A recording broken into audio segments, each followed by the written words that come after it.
Berilgan qattiq jismning tayanch aksi kuchlarini aniqlash. Demak, berilgan sxemaga o'tamiz. Berilgan sxema quyidagicha: A uchi qistirib mahkamlangan bog'lanishga ega. Tashqi kuchlar va geometrik miqdorlar quyidagilarga teng. Berilgan sxemadan hisoblash sxemasiga o'tamiz. Bunda berilgan sxemani A nuqtasini tayanchdan ozod etamiz hamda uni tayanch reaksiya kuchlariga almashtiramiz. Taralgan kuchni to'playmiz. Burchak ostidagi P1 kuchini X, Y o'qlari bo'yicha proyeksiyasini ko'rsatamiz.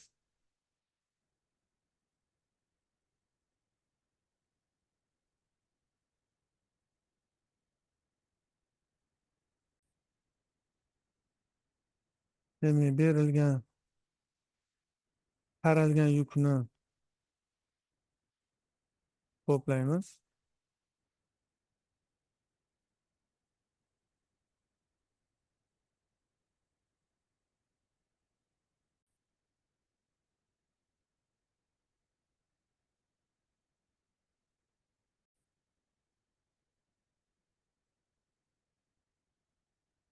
Demak, burchak ostidagi kuchlarni X, Y o'qlariga proyeksiyasini ko'rsatamiz.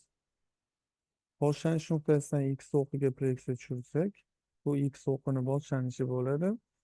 Bu nuqtadan Y o'qiga proyeksiya tushirsak, bu Y o'qini boshlanish nuqtasi bo'ladi. PY hamda PX o'ng tomonli sxemada ko'rsatilganidek. Bularning miqdorlarini aniqlab olamiz. To'plangan kuch miqdori X, Y o'qlar bo'yicha kuchlarni proyeksiyasi. Bizda X o'qiga nisbatan burchak berilganligi uchun X o'qi bizada kosinusdan, teskari burchak esa Y o'qiga nisbatan sinusdan bo'ladi.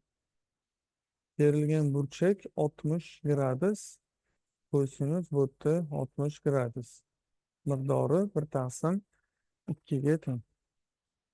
Noma'lumlarni aniqlash uchun statikani muvozanat tenglamasini qo'llaymiz. X o'qidagi noma'lumlarni aniqlash uchun X o'qi yo'nalishidagi kuchlarni olamiz. O'ng tomonga yo'nalgan kuchlarni musbat, koordinata o'qi bizda mana X o'ng tomonga yo'nalgan. Bunga teskari yo'nalganlarni esa manfiy ko'rinishda. X o'qida bizga berilgan barcha kuchlarning faqat uchtasi XA bu kuchi hamda PX kuchi proyeksiya beradi. PY, P2 moment, YA tayanch momentlarni proyeksiyasi esa 0 ga teng bo'ladi. O'ng tomonga yo'nalganligi uchun X musbatdan, chap tomonga yo'nalganligi uchun to'plangan kuch manfiy, o'ng tomonga yo'nalganligi uchun Px musbatdan bo'ladi. Bu yerdan X miqdorini aniqlaymiz.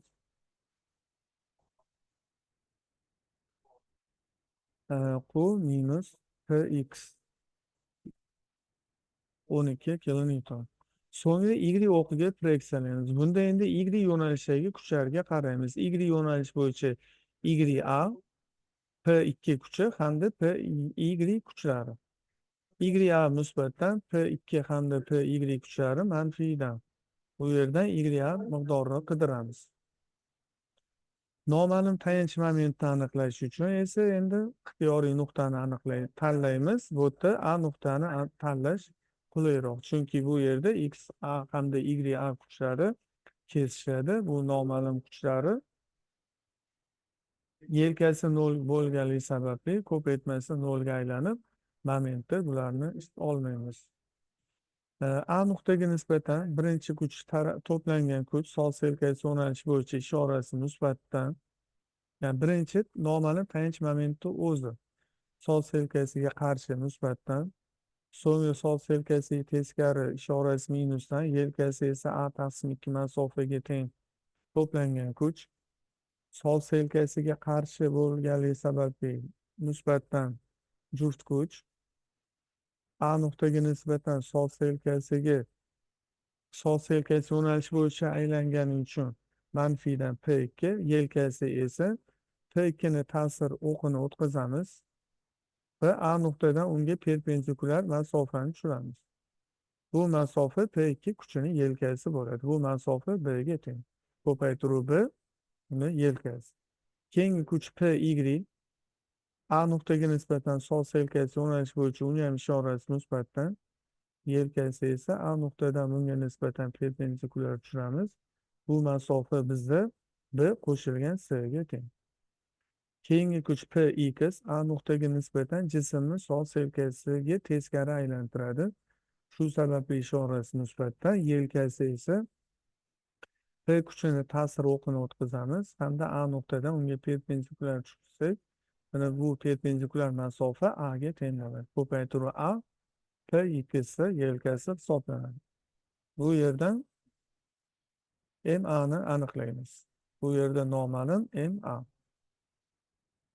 MA quyidagi qiymatga miqdorga teng.